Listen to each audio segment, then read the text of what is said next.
Google's new Pixel Watch 3 is out. While it looks virtually identical to the watch released just last year, is this one worth an upgrade? In this review, I'm going to try it out for about 2 weeks and check out what's new and improved from the previous version. I'll talk about who this watch is for and what it's good at, and I'll wrap things up with the pros and the cons and let you know if I think I can recommend this smart watch to you. I'd like to thank Google for this sample watch sent to me ahead of its public launch so I could test and review it at home. While the company has provided the watch to me at no cost, it hasn't asked for or received permission to have any input into this review, so you can consider these thoughts my own. This is Google's 3rd gen smartwatch, designed to work with the Google Pixel lineup of phones and any newer Android devices. It has built-in Fitbit technology for health tracking and fitness, plus it will do all the standard smartwatch tasks like send texts, calls, and emails, and calendar alerts and more to your wrist, as long as you're using it with an Android phone. It can even control your smart home and let you pay for things too. It also naturally has built-in Google Assistant, which as a rule works better than Siri. Speaking of Siri, in what will be a major blow for Apple users looking for a more stylish and helpful health watch option, the Watch 3 will not work with iOS devices. What's new with Watch 3? I'm glad to report, for a change, this is a next-gen device that actually has substantial upgrades and changes. There are a few key design and performance improvements. For starters, Google has shrunk the bezels on the watch ever so slightly, giving the impression of a slightly larger watch face. The screen has also been made almost twice as bright as the previous version, now up to 2000 nits of peak brightness, and I can say right out of the gate, the additional brightness is extremely noticeable and very welcome in day-to-day use.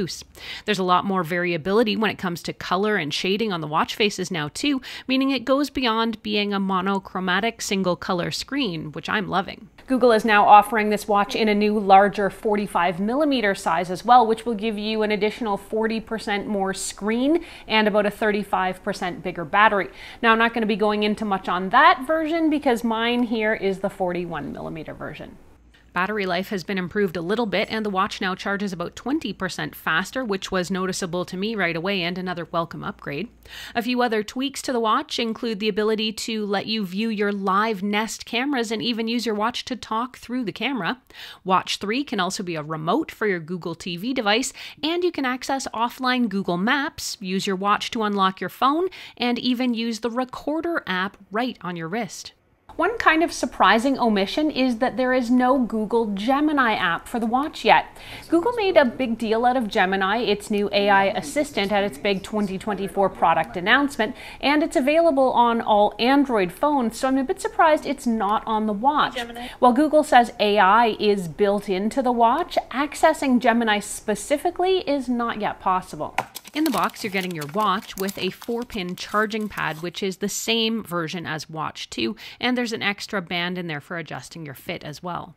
Getting the watch set up was super fast and easy in my testing. Just bring the charged watch close to your Pixel phone and the setup happens automatically, requiring really just a few confirmation taps from you and the download of the Pixel Watch app, and then you'll be ready to go.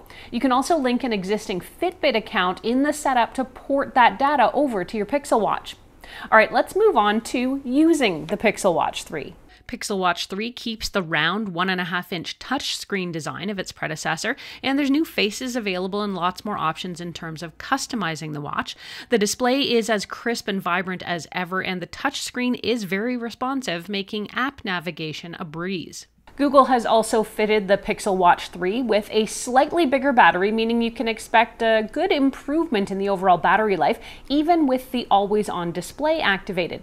In my testing, I found there was definitely improved battery life, even as I left that always-on display on. I got about 35 hours or so, which was an improvement from the 28 or 29 hours life I got on the Gen 2. Now, when you do get close to running out of battery, Pixel Watch 3 here will enter auto battery saver mode, which will turn off that always-on display, but maintain the tilt to wake feature so you can still see your information at a glance when you need to. Battery saver mode will automatically engage when you drop below 15% battery and automatically return to normal once you charge above 25%. The faster charging also means it's a lot easier to charge and go. I could drop it onto the charging puck for just 15 or 20 minutes while I checked my email in the morning, and that would be enough to get it to at least 50% battery. It does take a full 60 minutes to go from 0 to 100, which Google says is 20% faster, or about 15 minutes faster than before. Thanks to Google's ownership of Fitbit, Pixel Watch is among the best at health and fitness tracking in the dedicated smartwatch space, in my opinion, and I've written for years about the effectiveness, accuracy, and efficiency of Fitbit devices, and I continue to be a huge fan. In terms of the basics, you're getting step count, calories burned, sleep tracking, exercise tracking, heart rate, floors climbed, and more.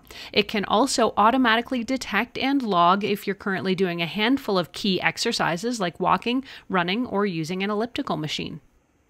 One of the key reasons you're going to want this watch is because of the absolute wealth of additional health and fitness data that's now available from it. In fact, there's almost too much that this watch will track and measure. Google's briefing document about the watch runs almost 90 pages. So chances are, if you're looking for a particular health or fitness metric, it does exist on the Pixel Watch 3. Now, I can't possibly go into all of the features, so I'll just pick out a few of the newest ones and those that were most relevant to me personally. I should also point out some of the more advanced features of the watch and of the fitness tracking are reserved for Fitbit Premium members. Premium costs a not insignificant $13 Canadian per month, or about $10 US, and gets you things like recorded workouts and more granular data on sleep or stress.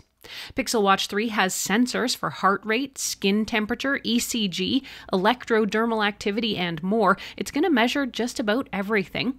One of the new features I found interesting about Pixel Watch 3 is what's called the Daily Readiness Score. As someone who's recently returned to the gym after almost a decade of absence, this is a metric I think I can use, but I'm honestly a little afraid to know. The Daily Readiness Score measures how recovered and ready for exercise my body is on a scale of 1 to 100, so depending on how much exercise I've already been getting, what my sleep is like, and potential signs of illness, Fitbit gives me my score, and to get the first one, I need to wear my Pixel Watch 3 for 7 nights. Now, once I did this, I started to get it and was kind of surprised to find it hovering between about 50 and 60%. Not the greatest news for someone who's taken up thrice weekly workouts with a personal trainer. Fitbit says several things are going to be impacting my readiness score and ranking me at only a moderate readiness. My heart rate variability is about average. My sleep for the past 2 weeks has been good, and my resting heart rate is about normal also.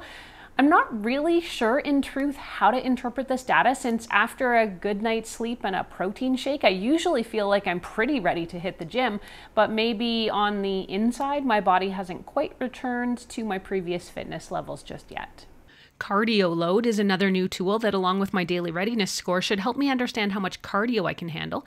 During setup, I chose whether or not I wanted to improve my cardio level or simply maintain. Cardio Load measures how hard my heart is working during a workout or other physical activity. The new Pixel Watch 3 is a runner's dream. With multiple tools designed to give you data and analysis, this device is clearly targeting other favorite running gadgets. The Fitbit app can track your trends and help you meet your distance goals. It can even use GPS to track your routes or recommend AI-powered daily running programs and workouts. One of the cooler features of the Watch 3, though, is what's called loss of pulse. Google made a big deal of this at its fall announcement.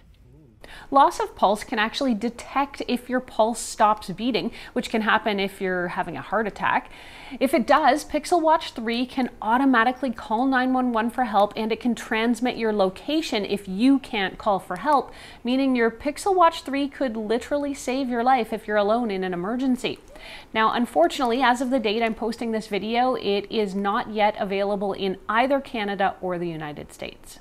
Overall, I really liked the first Pixel Watch, loved the Gen 2, and I have to say the improvements on the Watch 3 here have me all in on this device. It is now officially my go-to smartwatch. Let's take a look at the pros and the cons. On the Pro side, I still love the round face design, and the slightly bigger screen combined with the brightness makes it so much easier to view at a glance. Plus, with all the Fitbit health and tracking features, this is a great watch for day-to-day fitness enthusiasts or those with health conditions. I think the band is comfortable and the screen is easy to read and the touch interface works well. The host of brand new fitness readings and measurements and handful of tools geared for runners, that makes Pixel Watch definitely the go-to for those who are serious about fitness and health. On the downside, it's really hard to nitpick this product. The improvements are major and make this worth upgrading to. One of the biggest knocks I could find is the much touted loss of pulse feature isn't available yet, but that's likely due to Health Canada and FDA regulations and not really Fitbit's fault.